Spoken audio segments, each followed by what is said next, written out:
Today we're going to be reviewing this Toyota Camry LE and 2015 and 2015 Accord LX. So just look at these cars. We're not talking about exotic sports cars here. We're talking about family cruisers. So I'm not expecting anything that levels the razz-pizzazz of other makes, but in terms of what these cars are meant to do, they're both very similar. The one thing that I will say is the next generation of this, which is not the latest, I felt both Toyota and Honda kind of went way too overstyled, and this generation I think actually looks quite handsome and will look actually better as time goes by than the next generations. So both of these are 2015s, which I think provide a great value for someone looking for a family car. Now, in terms of styling here, as I said, they're both very similar, but the generation before this, I think Toyota kind of went overboard with all the fake vents, a lot of the faux intakes. If you look here, it's not like every single thing is fake, which is fine. I think as long as there's functional components here. Like here, these are closed, but you still have the functional intake in the bottom, which I think is a far cry from, say, if you look over here at the Accord, where you have this styling element here, which is completely fake. That said, some of the other models, you can put fog lamps in there, or even aftermarket LEDs and different things, if that kind of thing bothers you. It's just a pet peeve of mine. I've noticed other car reviewers share my distaste for the fake vents. I think it really comes from what I call the tuxedo shirt. Something that, like a tuxedo, is meant to look nice and upscale.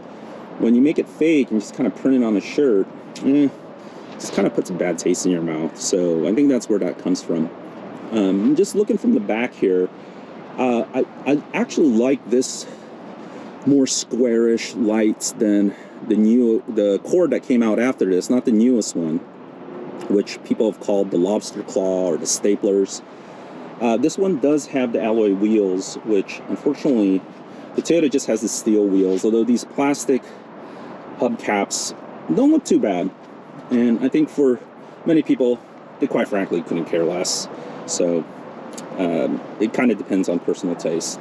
The rear of the Camry I think looks great too. Nothing garish or overstyled. Both of these have great colors. Neither one of these have sunroofs though, which is fine. One thing I've noticed is in the past, that was always an option that was very important to me. And as I've gotten older and I've driven more, I found myself using the sunroof so infrequently, especially here as I live in California, where you would expect I'd be using it every day. It's just something that I don't really use that often. So it's something that I think if it's important to you, just something to keep in mind. If it's not, I think it's a great way to save money on some of the more expensive trims which have that option. Okay, let's take a look under the hood. So with the Honda, we got a 2.4 liter inline 4, 185 horsepower, 181 pounds-foot torque. Very nice and clean engine. I think any mechanic will be proud to see engine bays like this. All right, looking at the Camry's engine here, it actually looks pretty nice and clean. 2.5 liter inline 4, 178 horsepower, 170 pounds-foot torque. Very nice, clean engine bay. Okay, inside the Toyota Camry. So, really nice interior, although I always felt Toyota's interiors were a little bit more durable in feel. Not as satiny or polished as other interiors I've been, but it does give a feel of durability and quality. Lots of places to store different things. Here's your cup holders. You have a nice little container here to put various knickknacks, and you got a very deep center console. Let's take a look at this glove box. We've got the instruction manual there, and I've seen bigger, but this is quite big, especially for a family mid-sized car like this. I think you can stuff a few things in there. The infotainment, unfortunately, is a bit basic. This car came out before CarPlay or Android Auto, so you're pretty limited in terms of features and GPS.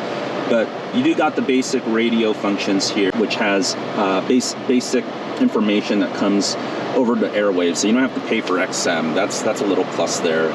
Steering wheel has a lot of controls here, feels nice and comfortable, and the instrument gauge here, very clear, very legible.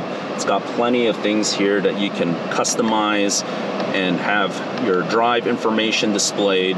So exactly what I would expect for a car of this in this segment. Sitting in the back here, it's quite comfortable. I can take a few long road trips in here. I'm 6 foot and I got plenty of space here for my legs. And this is the driving position for me. So I think as long as you are not transporting giants, you have plenty of space here in the back. Okay, now inside the Honda Accord. I gotta say, it does feel like a step up in quality compared to the Toyota Camry. The trim pieces just seem a bit more polished, and I do like that the infotainment system is mounted up here versus the middle console. When you're driving, it's just easier to have it higher so it's closer to your line of sight. The instrument cluster also seems a little bit more polished and nicer. It does feel a little bit more elegant here. And the back, plenty of room here, and I think it fit most folks, and I think someone would be quite comfortable here.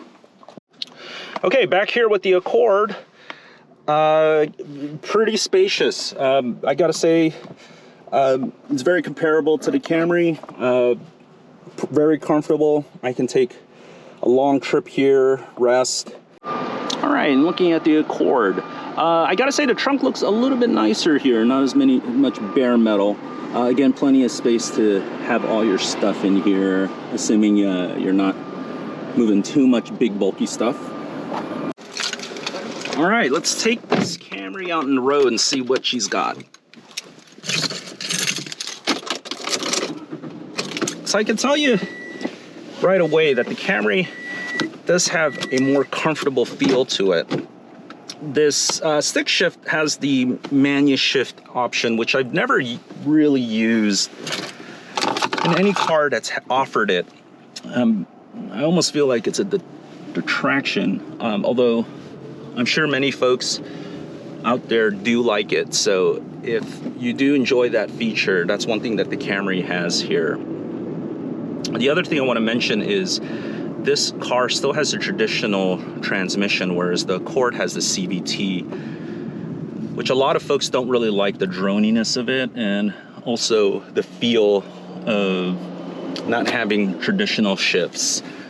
I personally have gotten to like CVTs more the more I drive them, so it's bothering me less and less. All right, so driving the Camry versus the Accord, I'd say the Camry is more geared for comfort, although that's not to say that the Accord is not comfortable. There's just a greater sense of isolation with road noise and external noise as well. Also, the seats just feel more comfortable, and what you pay for that is it just is not as sporty, which is fine for a lot of folks. I think especially for a family car, one isn't necessarily looking for something that you're gonna be taking up to the mountains with twisty roads. It's gonna be mainly used as a commuter car, so for that purpose this car is absolutely fine. In terms of the Accord and the Camry, they're both fantastic cars. I don't think you can go wrong with either one of them. I think what's important is to test drive both and see which one speaks to you. I'm gonna go ahead and floor this. The Accord feels a little bit quicker off the line, although not by much. And at high revs, I'd say the Accord's just a little bit less gritty, but with these inline fours, you shouldn't expect silky smooth engines at the higher end. But in return, you do get good fuel economy. A little bit of wheel spin there. Tires are probably still a little cold. Yeah, I mean, you're not going to be winning any drag race contests with this car. But for a family sedan, it gets the job done. And it does it with comfort and a level of isolation from the noise and all the things going on outside that I think for most commuters, it's adequate. It's more than adequate. In terms of steering feel, very similar to the Accord, although I gotta say, this one is a little bit less weighted, but nothing that you're really gonna notice unless you're really taking some tight turns, which again, these cars aren't really meant to do. Now, I took this turn with the Accord and I had a little of, I'm not gonna do it again because I don't want to crash. There's a little bump there. But I gotta tell you, the Accord did feel a little bit more planted, which, does that really matter in this space? Again, depends on the individual. Okay, let's see how the brakes are on this.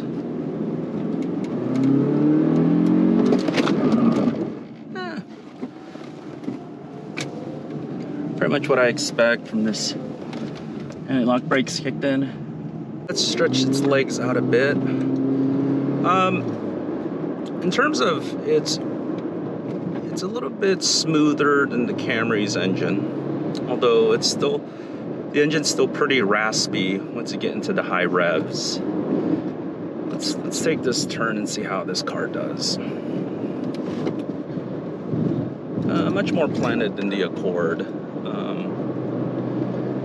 It has just a slight floatiness to it. All right, let's take a look at the acceleration. I'm gonna floor it and see how this car does. A little sluggish off the line. Yeah, you're not gonna be winning any kind of speed races here. If you're expecting some super sports car acceleration, you're not gonna get it here, but for its family duties, it's fine. Now, in terms of handling, I do feel that the car is more planted with some of the curves I've taken here. Ooh, a little bit of slide there, but it kept its composure. The steering weight feels fine, something I would expect. It's not too heavy, not too light. I think it's configured for easy driving, which is what this car is all about. Contrast that I keep on coming back to with the two cars is one's tuned more for comfort and luxury, and this one emphasizes more on the sportiness. It really depends what's important to you. I think it's important for any prospective buyer to test drive both and see which one speaks to you. I can't stress that enough when buying a new car, which is just like when you interview anyone, you want to interview your car and make sure you get to know all its personalities and different features so that you can make a choice for the best car for you. So overall, I come away from this Accord with pretty much what I expected. I think it's a great family car, great commuter. This particular model has 65,000 miles. It still feels like it's got plenty more life in it. And Honda really does make some great cars, and so does Toyota. I think either car, you wouldn't be disappointed. Again, just depends on what you're looking for. Just want to thank Shift.com for sponsoring this video. Be sure to check them out at Shift.com or visit any of the locations. Thanks for watching.